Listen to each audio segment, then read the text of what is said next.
Saudações, pessoal, tudo bem? Então vamos lá falar sobre armas, é uma conversa dificílima. Muitas pessoas vão achar que eu estou atacando aqui o Bolsonaro, quando na verdade não é. E muito pelo contrário, eu gostaria muito que as pessoas entendessem que esse diálogo sobre armas, a melhor coisa é que ele não estivesse acontecendo agora. A gente não deveria estar discutindo isso neste momento. Sim, por quê?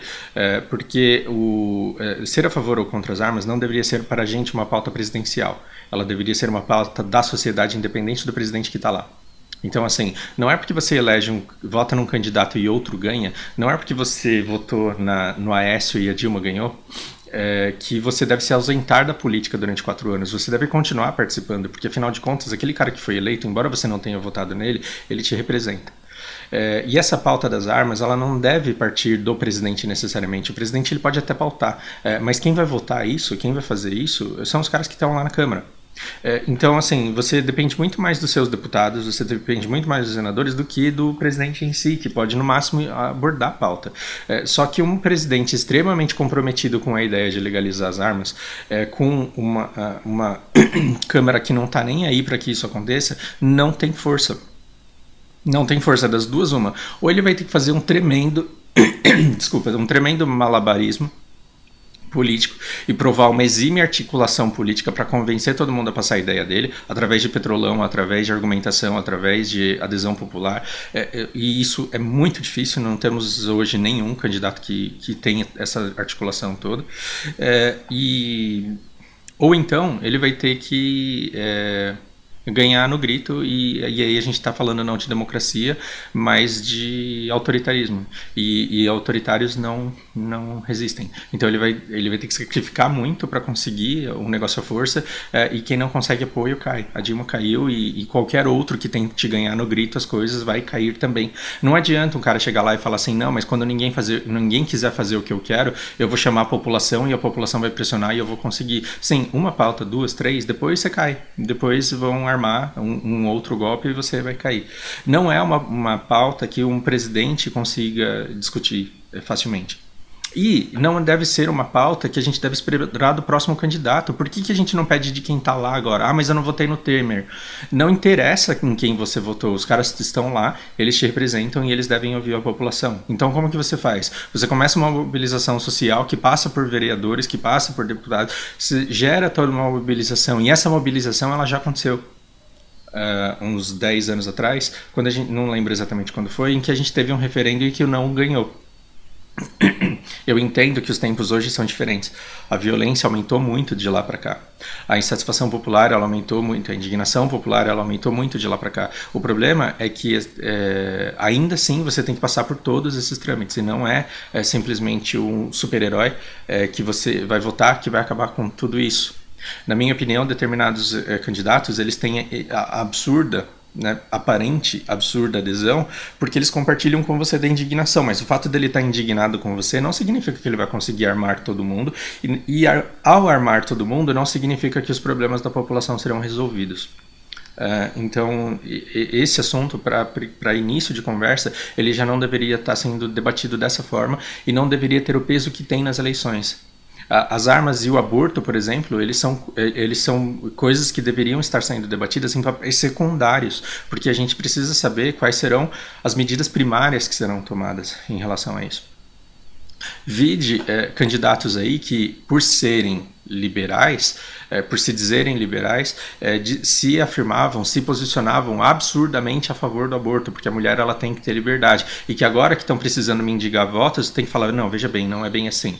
Na verdade, pessoalmente eu sou contra o aborto, mas existem no meu partido pessoas que são a favor, então o cidadão ele vai poder escolher o representante do partido dele que mais condiz com a sua opinião. Cara, por que é que a gente deixa de votar em um cara porque ele é a favor ou porque ele é contra o aborto, sendo que não é ele que vai definir com a opinião dele se o aborto vai ser legalizado ou não? Porque a nossa legalização ou proibição disso depende de uma mobilização inteira social suportada pelos nossos representantes que estão na Câmara e não no Executivo. Entende? Enfim, mas aí agora a gente sai dessa parte, desse meu desejo de que a gente não estivesse perdendo tempo discutindo isso agora, e discutisse isso no momento propício, e discutisse isso da maneira que se deve discutir. né? Então, como é que a gente deve discutir? A gente repete mais ou menos o que aconteceu 8 anos atrás. Eu preciso procurar no Google depois quando foi isso. Muitos anos atrás. A gente decide que a gente vai ter um referendo. A gente tem a população dividida entre pessoas que já têm uma opinião, porque já estudaram, e aqueles que não fazem ideia. E para essas pessoas que não fazem ideia, a gente tem que primeiro informá-las, para depois pedir que elas se posicionem. Como que a gente informa? Criando debates, que as pessoas são incentivadas a assistirem. Quando a gente cria esses debates, a gente vai pegar especialistas das áreas e vai pedir para que eles representem o pró e o contra. E veja bem, a pessoa que está defendendo o pró, ela não precisa nem ser pró, e a pessoa que está defendendo o contra não precisa nem ser contra, mas elas precisam ser especialistas da área de estudos sociais, de estudos de impacto de legalização ou de proibição. Elas precisam ser especialistas, porque eu não sou. Eu estou dando uma opinião aqui de amigo, eu vou compartilhar com vocês a minha opinião de amigo, mas eu não posso falar com autoridade a respeito da legalização das armas ou não. E a maioria dos influenciadores de internet hoje também não são especialistas. Eles falam o que eles pensam, e o que a grande maioria pensa, porque o youtuber pensa, não é necessariamente a coisa mais plausível a se fazer. Tudo bem? Mas ok, aí você pega dois especialistas, cada um se posiciona e cada um vai dar argumentação que defende aquele ponto de vista. Então o cara do pró, mesmo sendo ele no fundo contra, e o cara do contra, mesmo no fundo sendo ele pró, eles vão defender aquele lado deles com afinco, calcados em ciência, em pesquisa, em levantamento de dados, e eles vão dizer, olha, aqui funciona dessa forma, e eles têm que ser extremos, e eles têm que fazer de tudo para rebater o argumento do coleguinha que está do outro lado. Para quê? Para que a população escute os dois lados, entenda que os dois têm um peso muito grande, mas que ela consiga escolher por um dos caminhos de acordo com a vivência e a experiência dela. Esse é o ideal. E todo cidadão ele deveria escutar esse debate e falar, realmente, existem muitas razões pró, existem muitas razões contra, mas no fim das contas eu pendo para cá. Então é isso que eu faço. Cara, tem muitos casos em que eu gostaria que a pessoa tivesse uma arma, mas a lei é uma só e ela vale para todo mundo. E como eu não posso colocar a arma só na mão de quem eu quero que tenha, então eu prefiro que ninguém tenha. Ah, mas o bandido tem. Então é outro problema. A gente tem que tirar a arma da mão do bandido. Tem que aproveitar que é contra a lei. A gente tem que aproveitar que é contra a lei e oferecer ao Estado a possibilidade dele cumprir o papel dele caso ele queira. E pressionar o Estado e falar, escuta, tem um cara armado ali, vamos lá na casa dele buscar a arma dele? Vamos todo mundo. Ah, mas não tem policial para isso. Chama os que tem e o resto da população também vai. Ah, eu não vou, eu pago imposto. Aí fica mais difícil. Mas se a população, se a própria comunidade conseguir identificar quem são as pessoas que têm armas, pedir ajuda do exército para ir lá na casa do cara e tirar a arma da mão dele, a gente consegue. Ah, mas o cara vai vir se vingar depois, porque na verdade ele é apoiado por um político que é o mandante do tráfico. Então a gente tem que ir lá no político, no mandante do tráfico e acabar com a raça dele. Não matá-lo, mas prendê-lo para que... Entende? Como todo mundo que está numa comunidade sabe que existe um esquema, e se toda a comunidade se unir, a gente consegue descobrir quem é o mandante do tráfico, quem é o traficante e quem são os capangas armados, e a gente consegue tirar as armas, já que é contra a lei. Se a gente se unisse, a gente conseguiria. Aí você fala, Fausto, mas você está sendo utópico demais. Sim, mas já que é para pensar num cenário ideal, vamos pensar no cenário ideal. É porque armar toda a população talvez não seja o cenário ideal, e a gente pode especular para esse lado também. Ok? Agora, vamos pensar. Tem pessoas que merecem muito ter uma arma? Tem. Imagina um cara que mora numa fazendinha, num puto interior em que a delegacia mais perto está 90 km ou 60 km da casa dele. E ele tem lá cabra, ele tem galinha, ele tem uma vaquinha lá, coitado, ele tem as plantações dele. E aí à noite ele ouve um barulho e tem um moleque de 20 anos colocando uma galinha debaixo do braço e saindo correndo. Ele com 65, o esposo dele com 63, ele sai e não consegue correr atrás do moleque. E não consegue chamar o moleque para briga e tirar a galinha debaixo do braço do moleque. Esse cara, ele merecia ter uma arma para aprontar e dissuadir o menino de roubar a galinha dele? Sim. Ele pode ligar para a polícia? Pode. A polícia está a 60 km. Estamos indo aí, seu João. A polícia vai chegar a tempo de impedir que o moleque leve a galinha dele, um moleque que ele nem conhece, não sabe nem onde mora? Percebe que eu gostaria que esse cara tivesse uma arma na casa dele? Sim, tudo que eu queria na vida é que o seu João lá, ele tivesse uma arma para apontar para a cara do moleque e falar, larga a minha galinha. Marilu, larga minha galinha, sai daqui. E se eu ver você aqui de novo, eu vou te dar um tiro na bunda de sal. Esse cara, eu queria que ele tivesse uma arma. Outra pessoa que eu gostaria muito que tivesse uma arma, aquela menina que trabalha de recepcionista o dia inteiro, que estuda na Anhanguera na noite, e que mora pra lá de Guaianazes, e que volta pra casa e o ponto dela é a 35 minutos da casa dela. Não, tô exagerando, é uns 20 minutos da casa dela, ela tem que andar pra caramba. Ela anda no escuro, numa avenida que não passa ninguém. Então, a hora que me chega 2 caras numa moto, desce da moto e vai pra cima da menina, tudo que eu queria na minha vida é que ela tivesse uma arma. Para quê? Para salvar o celular dela e para dissuadi-los de abusar fisicamente dela. Para que ela não fosse assediada. Essa pessoa que tem o celular levado, que é assediada sexualmente, às vezes estuprada, ela deveria sair dando tiro nesses dois? Puta, como eu queria que sim.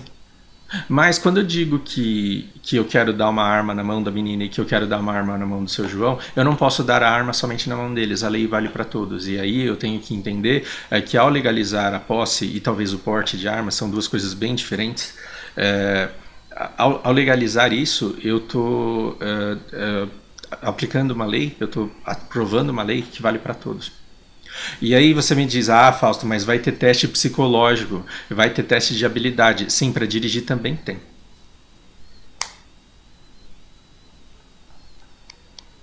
Para dirigir também tem. Entendeu o que eu quis dizer? Eu preciso explicar. As pessoas que tiram carta de habilitação hoje em dia, porque elas sabem dirigir, porque elas sabem fazer baliza? Você colocaria a mão no fogo por toda pessoa que sai com uma carteira de habilitação da autoescola? Você conhece alguém que já pagou para passar na autoescola? Você conhece alguém que já reprovou no psicotécnico da autoescola? Mas com armas seriam diferentes. Será? Será que realmente seria diferente? E será que ao eu passar num exame desse, eu conseguiria comprar a arma e garantir que somente eu usasse essa arma? Então, assim, puta, tem uma arma ali. Não, mas eu não passei no psicotécnico, então eu não vou nem encostar nela. Você acha que a nossa sociedade se organizaria dessa forma? Então, assim, a gente quer que as pessoas possam defender a sua própria propriedade, a gente quer que as pessoas defendam a sua própria integridade física, sim, só que nós vamos armar toda uma população que não sabe dialogar. Nós não sabemos dialogar e nós não temos uma cultura de porte de armas. Uma coisa é você permitir que samurais andem com espada. Dá um tapa na cara do samurai pra ele ver se ele te mata. Chega num samurai e fala assim, seu bobão,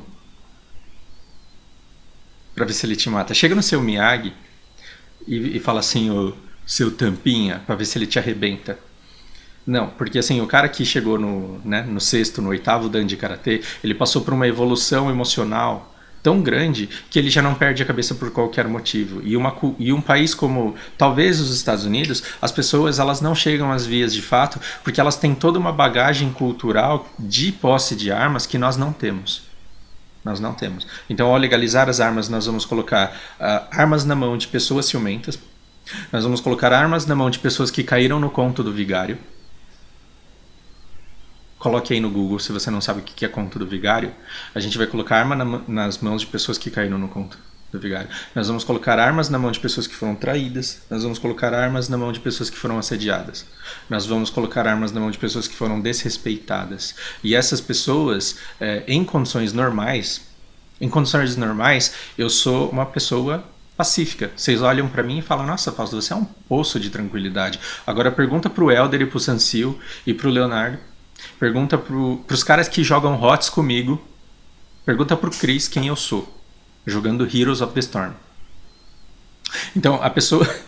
Sim, eu já tomei silence um monte de vezes, porque eu perco a cabeça sob pressão. Eu não sirvo pra jogar HOTS, eu só entro lá quando eu quero perder amigo. Agora imagina eu de cabeça quente com uma arma na mão, eu me transformando em outra pessoa. Imagina eu, Fausto, a pessoa que vocês adoram, me transformando no jogador de HOTS Musashi.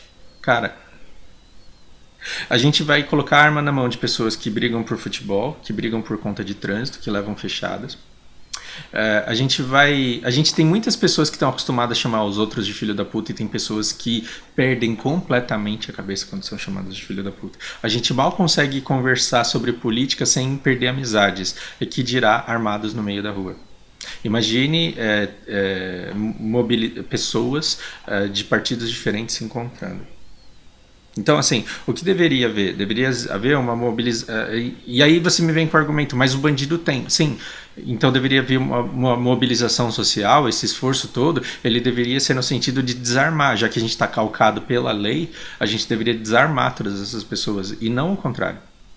Ah, mas é que tem uma pizzaria lá no posto de gasolina que tá no meio da estrada que é assaltada 3 vezes por semana. Sim, esse cara é um herói de continuar com a pizzaria dele. E esse cara eu gostaria que ele pudesse ter uma arma, mas dar uma arma na mão do pizzaiolo, implica dar armas para toda a população. Isso, no geral, vai melhorar ou piorar.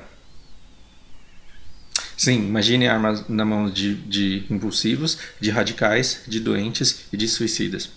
Cada um desses argumentos, as pessoas elas se posicionam no debate nos extremos, né? E elas escolhem um lado e elas passam a se comportar como esse representante aqui. Elas passam a fechar os ouvidos para tudo que é dito do outro lado e se agarram com unhas e dentes aos argumentos que elas têm. Mas pare para pensar, tem coisa muito profunda aí para se refletir.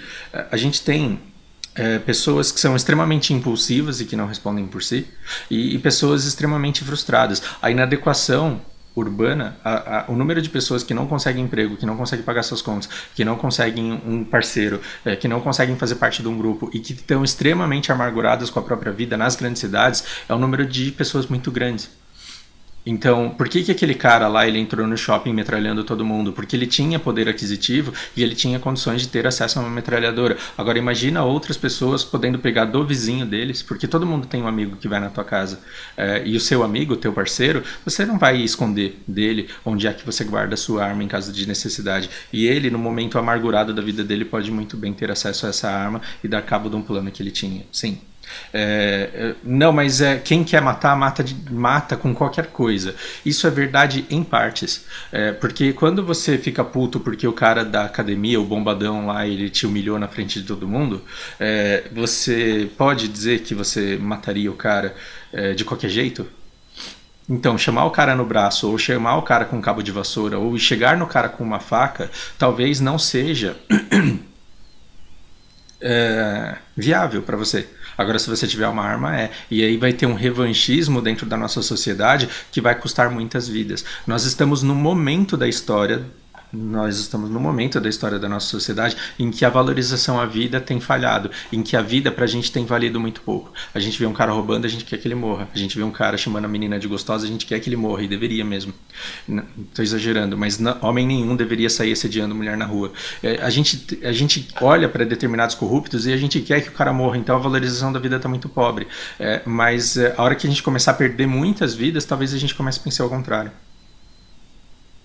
Entende? Então a gente deveria estar pensando em se organizar e melhorar como sociedade, e não sair matando as pessoas que andam fora da linha para que todo mundo andasse na linha, porque a gente não vai conseguir fazer com que isso aconteça. A gente tem radicais e a gente tem, por exemplo, doentes.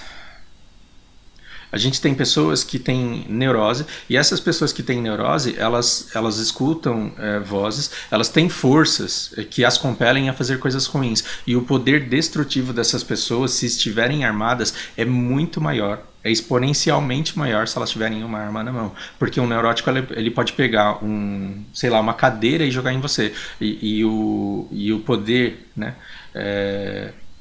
de uma cadeira, ele pode não se comparar ao poder de uma pistola. Outra coisa, a gente tem armas e a gente fala, não, mas os bandidos têm armas. Sim, em vários morros, a comunidade, eu acho que ela conseguiria descobrir quem é, até o político que está por trás de todo o tráfico, prender o traficante e desarmar, mas a gente precisaria dar opções de vida, dar caminhos alternativos para as pessoas que estão no morro, ao invés de armar todo mundo para que pudesse se defender deles. Mas mesmo assim, mesmo os moleques que são soldados do tráfico, eles são confiados uma arma, né? Confia-se neles o porte de uma arma, mas essa confiança ela não vem sem regras. Então o moleque lá, ele pode até assaltar, mas ele não pode entrar numa escola matando gente. E quando você dá armas a toda a sociedade, que pagaram pelo psicotécnico da arma, assim como pagaram pelo psicotécnico da autoescola, quando você dá armas a essas pessoas, você aumenta muito o potencial destrutivo de pessoas mentalmente desequilibradas. Isso é bem complicado.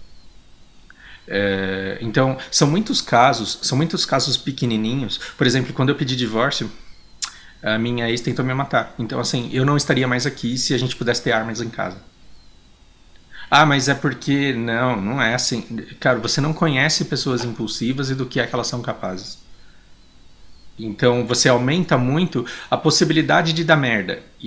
Assim, a possibilidade de merda que a pessoa se arrependeria depois e não faria se ela tivesse de cabeça fria naquele momento para pensar. Então, às vezes você vai numa balada e você é insultado e você vai embora e a balada continua e muitas pessoas elas irão na casa delas, pegarão a arma e voltarão para lá, como aconteceu num campeonato de esportes aí. Recentemente. O cara, ele perdeu a partida, foi na casa dele, buscou a arma, voltou e metralhou todo mundo.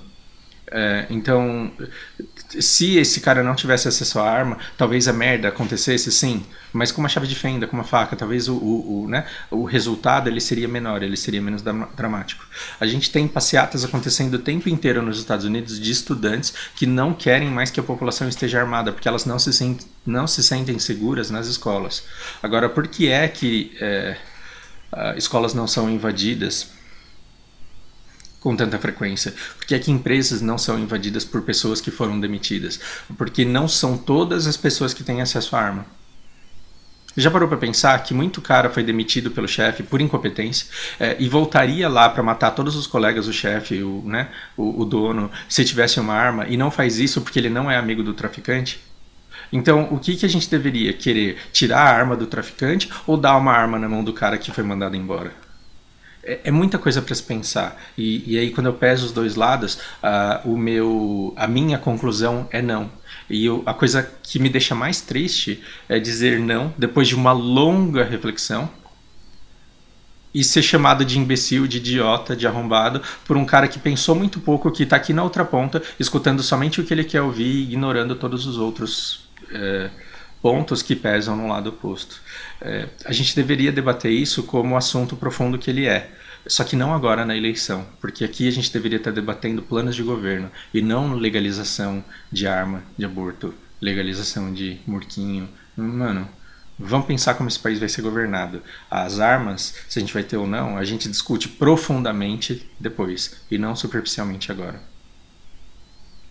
Isso aí.